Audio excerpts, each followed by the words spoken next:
दोनों बेटों ने मिलकर घर को संभाल लिया, वरना तुम दोनों के पिताजी ने तो बस ये घर ही छोड़ा था। कैसी बात कर रही है माँ? हमें आप लोगों ने जो दिया है वो हमारे लिए प्रसाद जैसा है। आपने हमें पढ़ाया लिखाया, इस लायक बनाया कि हम अपने पैरों पर खड़े हो सके। माँ, आप लोगों ने भैया को अच्छे कॉलेज में पढ़ाया, लेकिन मुझे नहीं। पर भैया ने मुझे अपने से भी अच्छे कॉलेज में पढ़ाया। आज भी भैया मेरे पढ़ाई का लोन चुका रहे हैं। कैसे बात कर रहा है दिनेश? बड़ा भाई पिता समान ही तो होता है। तभी वहां विनय की पत्नी हाथ में दोनों भाइयों का लंच बॉक्स लेकर आती है। लीजिए आप दोनों का लंच बॉक्स, शाम को जल्दी आ जाना, दिनेश के लिए लड़की देखने चलना है। हाँ, आज तो दिनेश के लिए रिश्ता देखने जाना है। शाम को स्वरा के घर। शाम के 5 बजे थे जब विनय की कार स्वरा के घर के बाहर रुकी। साउथ दिल्ली का एक मध्यम वर्गीय इलाका, 2 मंजिला मकान, बाहर से साफ सुथरा। चलो बेटा, देर हो रही है। माँ जी संभल के चलिए, सीढ़ियां हैं। दिनेश तू पीछे रह, पहले हम लोग बात करेंगे। हाँ भैया, जैसा आप कहें। दरवाजा खुला तो स्वरा की माँ ने स्वागत किया। आइए आइए, बैठिए बैठिए। स्वरा, पानी ले आ बेटा। कुछ देर बाद स्वरा ट्रे में पानी का ग्लास लेकर आई। उसने ब्लैक टॉप और जीन्स पहनी हुई थी, बाल खुले थे, पार्लर से फ्रेश मेकअप किया हुआ था। उसकी हाई हिल्स की आवाज कमरे में गूंज रही थी। दिनेश की नजर उस पर पड़ी तो वो एक टक देखता रह गया। उसने कभी इतनी स्मार्ट और मॉडर्न लड़की नहीं देखी थी। माँ ने स्वरा को ऊपर से नीचे तक देखा। उनके चेहरे पर हल्की सी असहजता थी। बेटा क्या करती हो? आंटी जी, मैं प्राइवेट कंपनी में काम करती हूँ, HR डिपार्टमेंट में। अच्छा, तो तुम नौकरी करती हो? जी, आजकल तो सभी करती हैं। तुम्हें घर का काम आता है? देखिए आंटी, मुझे बेसिक चीजें आती हैं, लेकिन मैं सीख लूंगी। मैं मानती हूँ शादी के बाद तो नई जिम्मेदारियां आती हैं। हमारी बेटी बहुत समझदार है, जो भी काम होगा सीख लेगी। बेटा, तुम्हारी शादी की क्या सोच है? आंटी जी, मुझे एक एजुकेटेड और सेटल्ड लड़का चाहिए जो रिस्पेक्ट दे और साथ में आगे बढ़ने में सपोर्ट करे। मुझे तो रिश्ता पसंद है, आपकी और क्या दूसरी शौक है? स्वरा की आंखें चमक उठी। वाकई ये तो बहुत अच्छी बात है। मुझे विदेश जाना बहुत पसंद है। दिनेश मुस्कुरा दिया। वो पूरी तरह से स्वरा पर फिसल चुका था। कमरे में बैठते ही माँ ने अपनी राय रखी। मुझे तो लड़की बिल्कुल पसंद नहीं आई। मुझे भी, बहुत ज्यादा मॉडर्न है, हमारे घर में एडजस्ट नहीं कर पाएगी। माँ जी सही कह रही है। लड़की को घर के बारे में कोई इंटरेस्ट ही नहीं था, बस नौकरी और अमेरिका की बातें। लेकिन मुझे तो बहुत पसंद आई। बेटा, हम तेरी खुशी के लिए ही तो देख रहे हैं, लेकिन वो लड़की हमारे घर के लिए सही नहीं है। माँ, आप कहना क्या चाहती है कि मैं उससे शादी ना करूं? अरे दिनेश समझ, वो लड़की अपने में बहुत आगे है। तुझे पता भी है कि ऐसी लड़कियों की क्या सोच होती है। भैया, आप गलत सोच रहे हैं। वो बहुत अच्छी लड़की है, स्मार्ट है, पढ़ी लिखी है। दिनेश, तुझे पता है परिवार कैसे चलता है? वो लड़की कभी हम सबके साथ नहीं रह पाएगी। दिनेश चिढ़ गया। मैं बस उसी से शादी करूंगा, बाकी किसी से नहीं। घर पहुंचकर विनय ने कार पार्क की और सब अंदर आ गए। बेटा, तू जरा सोच समझ के फैसला ले। माँ, मैंने सोच लिया, मुझे बस स्वरा से ही शादी करनी है। अरे तू पागल हो गया है क्या? एक बार लड़की से मिला और तूने फैसला भी कर लिया? भैया, आप मुझे नहीं समझेंगे, मुझे वो बहुत पसंद आ गई है। माँ की आंखों में आंसू आ गए। ठीक है बेटा, जैसी तेरी मर्जी, हम तेरी खुशी के लिए ही तो सब कर रहे हैं। माँ रो क्यों रही है? अगर दिनेश को पसंद है तो करने दीजिए। मीरा ने माँ को संभाला।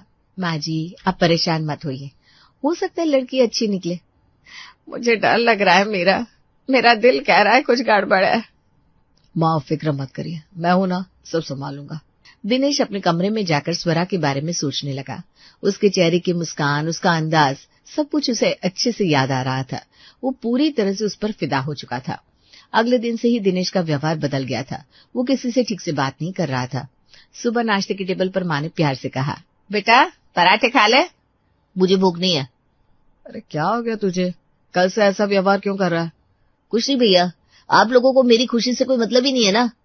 दिनेश, ऐसी बातें मत कर, सब तेरी भलाई के लिए तो सोच रहे हैं। मेरी भलाई? तो मेरी शादी स्वरा से करवा दो। शाम को ऑफिस से आकर भी वो सीधा अपने कमरे में चला गया। खाना भी ठीक से नहीं खाया। 3 दिन ऐसे ही बीत गए। चौथे दिन माँ ने विनय को बुलाया। बेटा, मैं हार गई, तेरे भाई को इतना दुखी नहीं देख सकती। माँ, आप क्या कह रही हैं? बस बेटा, दिनेश की शादी स्वरा से ही कर देते हैं। भगवान ने चाहा तो सब ठीक हो जाएगा। ठीक है माँ, जैसी आपकी मर्जी। शाम को जब दिनेश आया तो माँ ने उसे बुलाया। बेटा, हम तेरी शादी स्वरा से करने के लिए तैयार हैं। दिनेश की आंखें चमक उठी। सच माँ? Thank you so much.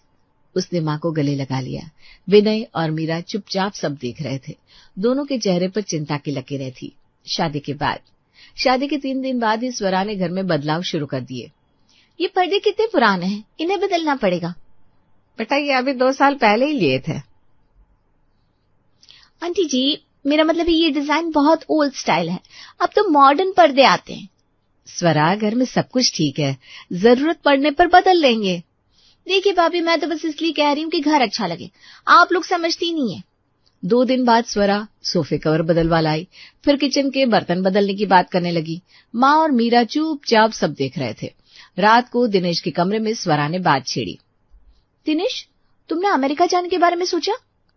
हाँ, लेकिन अभी तो कुछ प्लान नहीं है। प्लान नहीं है मतलब? शादी से पहले तो बोल रहे थे अगले साल जाओगे। स्वरा, मैंने कहा था कि सोच रहा हूँ, लेकिन ऐसे थोड़ी ना हो जाता है। तो फिर कैसे होगा? हम यहाँ ऐसे बैठे रहेंगे? देखो स्वरा, मेरे पास वो क्वालिफिकेशन नहीं है जिससे कोई मुझे अमेरिका में जॉब दे दे। वहां जाने के लिए या तो बहुत अच्छी डिग्री चाहिए या फिर बहुत पैसा। स्वरा का चेहरा उतर गया। मतलब तुमने मुझसे झूठ बोला था? नहीं, मैंने कहा था मैं सोच रहा हूँ, तुमने समझ लिया कि मैं जा रहा हूँ। तो अब क्या करोगे? यही घर में बैठे रहोगे भाई के साथ? स्वरा प्लीज ऐसे मत बोलो ना, भैया ने मुझे पढ़ाया है, मेरा लोन चुका रहे हैं। तो क्या हम जिंदगी भर यहीं रहेंगे? मुझे तो लगा था तुम मुझे अच्छी लाइफ दोगे। स्वरा, मैं कोशिश करूंगा, लेकिन अभी तो यही है। स्वरा मुंह बनाकर दूसरी तरफ घूम गई। दिनेश परेशान होकर सोने की कोशिश करने लगा। उसे समझ में नहीं आ रहा था कि स्वरा को कैसे समझाए।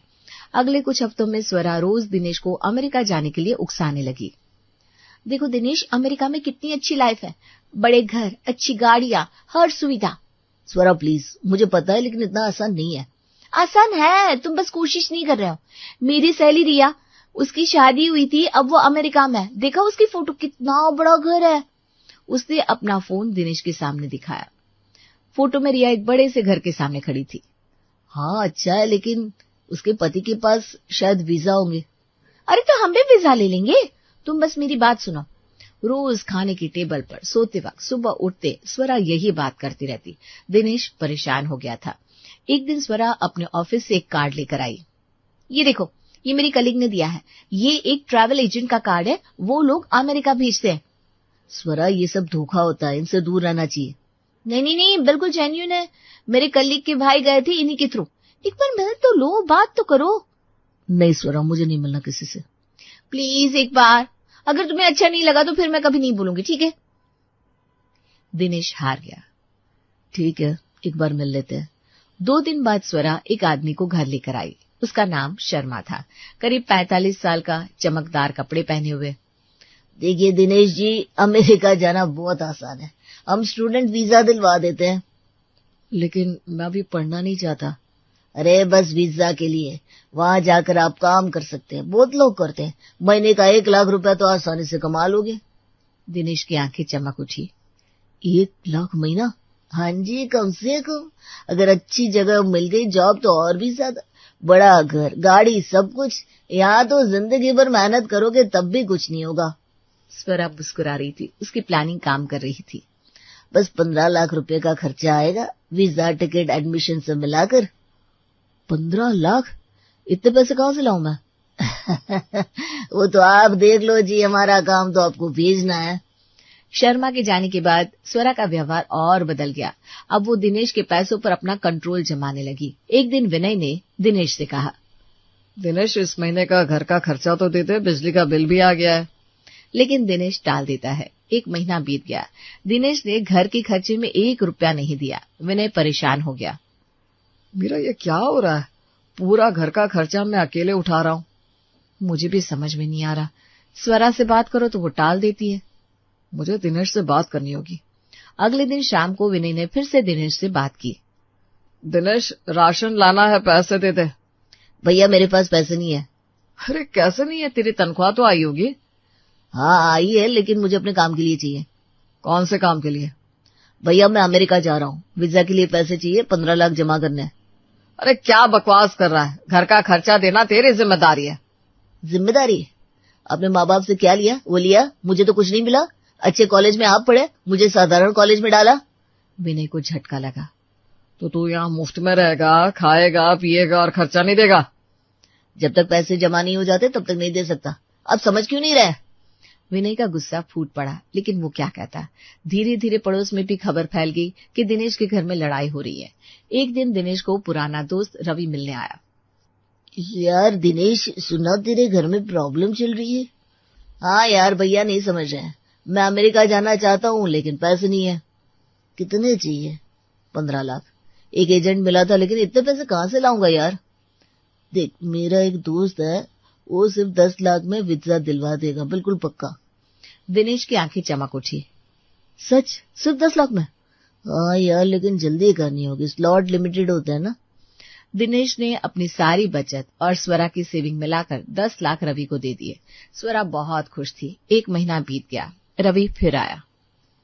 यार वीजा तो हो जाएगा लेकिन एक और मौका है, वहां सीधे नौकरी भी लग सकती है। मेरे दोस्त की कंपनी स्पॉन्सरशिप दे सकती है, बस 20 लाख और चाहिए। 20 लाख? पर मेरे पास तो कुछ नहीं बचा। तू इंतजाम कर, ये मौका हाथ से निकल गया तो फिर नहीं मिलेगा। वहां सीधे 2 लाख रुपए महीने की नौकरी लग जाएगी, साल भर में सब पैसा वापस हो जाएगा। स्वरा ने दिनेश का हाथ पकड़ा। देखो, ये गोल्डन चांस है, तुम अपने भाई से बात करो ना, घर का हिस्सा मांगो, बेच दो अपना हिस्सा। शाम को दिनेश ने विनय से बात की। भैया, मुझे घर का हिस्सा चाहिए। क्या मतलब? मतलब ये कि ये घर पापा ने छोड़ा था तो आधा मेरा हक है, मुझे अपना हिस्सा बेचना है, मुझे पैसे चाहिए अमेरिका जाने के लिए। माँ चीख पड़ी। क्या बोल रहा है तू? घर बेचने की बात कर रहा है? वो घर जिसे तेरे पिता ने जिंदगी भर की मेहनत से बनाया था। हाँ माँ, मुझे 20 लाख चाहिए। घर बेच देते, आधे पैसे मुझे दे दो, आधे भैया रख लो। आप लोग किराए के मकान में शिफ्ट हो जाओ। अरे दिनेश, तू समझ, ये घर बिक गया तो हम कहाँ जाएंगे? माँ जी कहाँ जाएंगी? आप लोग किराए के मकान में रह लेना, भैया कमाते तो है, और वैसे भी मुझे मेरा हक चाहिए। कोर्ट में जाऊंगा तो भी मुझे मिल जाएगा। हाँ। माँ के आंसू बहने लगे। बेटा, तूने मेरा दिल तोड़ दिया। मैंने सपने में भी नहीं सोचा था कि तू ऐसा करेगा। जिस घर में तूने पहली सांस ली, जहाँ तू बड़ा हुआ, तू उसे बेच देगा। देखिए, दिनेश को जो हक मिलना चाहिए वो मिलना चाहिए। आप लोगों ने सब कुछ बड़े बेटे को दिया, अच्छी पढ़ाई, अच्छी नौकरी, सब उसे मिला। छोटे बेटे को क्या मिला? कुछ नहीं। अब जब वो अपना हक मांग रहा है तो आप लोग रोक रहे हैं। विनय का गुस्सा फूट पड़ा। चुप रह तूने ही मेरे भाई को बिगाड़ा है। तू आई है तब से घर में बस लड़ाई लड़ाई लड़ाई हो रही है। तूने मेरे भाई का दिमाग खराब कर दिया। अगले 2 दिन तक घर में भारी तनाव रहा। माँ ने खाना पीना छोड़ दिया, रोती रहती, दिनेश अड़ा रहा। स्वरा ने उसे और भड़काया। देखो, अगर तुम नहीं बोले ना तो जिंदगी भर यहीं फंसे रहोगे। तुम्हारा भाई कभी नहीं मानेगा, कोर्ट जाना पड़ेगा। आखिरकार विनय हार गया। उसने रोते हुए कहा, ठीक है, घर बेच देते, लेकिन याद रखना दिनेश, आज तूने इस घर को तोड़ा है, माँ के दिल को तोड़ा है। मेरा भाई आज मर गया। अगले हफ्ते वकील बुलाया गया। घर बिकने के लिए लगा दिया गया। 2 महीने में एक बिल्डर ने 80 लाख में घर खरीद लिया। 40 लाख दिनेश को मिले, 40 लाख विनय को। माँ रो रही थी। वो घर की दीवारों को छू रही थी।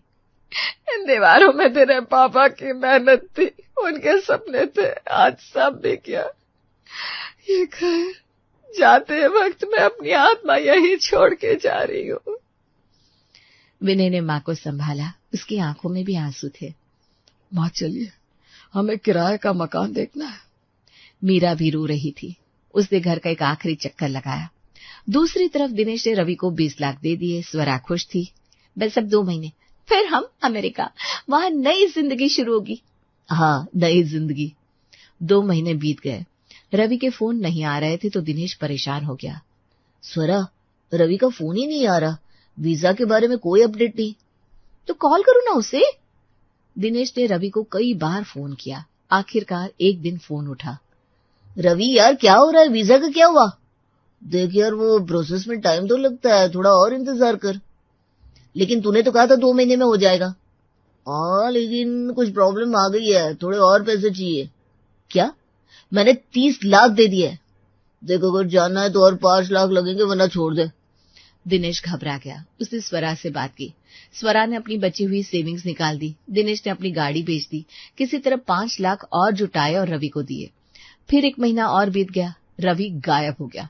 फोन बंद आने लगा। दिनेश पागल हो गया। स्वरा, रवि का फोन स्विच ऑफ ही आ रहा है। क्या? उसके घर जाओ ना। दिनेश रवि के घर पहुंचा तो वहां ताला लगा हुआ था। पड़ोसियों से पूछा तो पता चला रवि परिवार समेत कहीं चला गया है। दिनेश के पैरों तले जमीन खिसक गई। वो वापस घर आया, स्वरा को सब बताया। क्या मतलब हमारे 35 लाख रुपए डूब गए? हाँ, रवि ने धोखा दे दिया। स्वरा चीख पड़ी। तुम कैसे बेवकूफ हो? बिना कुछ पक्का किए तुमने पैसे कैसे दे दिए? अब क्या होगा? दिनेश सिर पकड़कर बैठ गया। उसे समझ में नहीं आ रहा था क्या करे। अगले कुछ दिन दिनेश ने रवि को ढूंढने की बहुत कोशिश की तो उसे रवि मिल गया। कैसा दोस्त निकला तू? अरे मैंने तेरी दोस्ती पर भरोसा किया था। यार, जो अपने भाई का नहीं हुआ, अपनी माँ को रुला दिया, घर बेच दिया। अब वो मुझे दोस्ती का ज्ञान तो ना ही दे तो खुद धोखेबाज है। मैंने तो बस तेरे साथ वही किया जो तूने अपनों के साथ किया।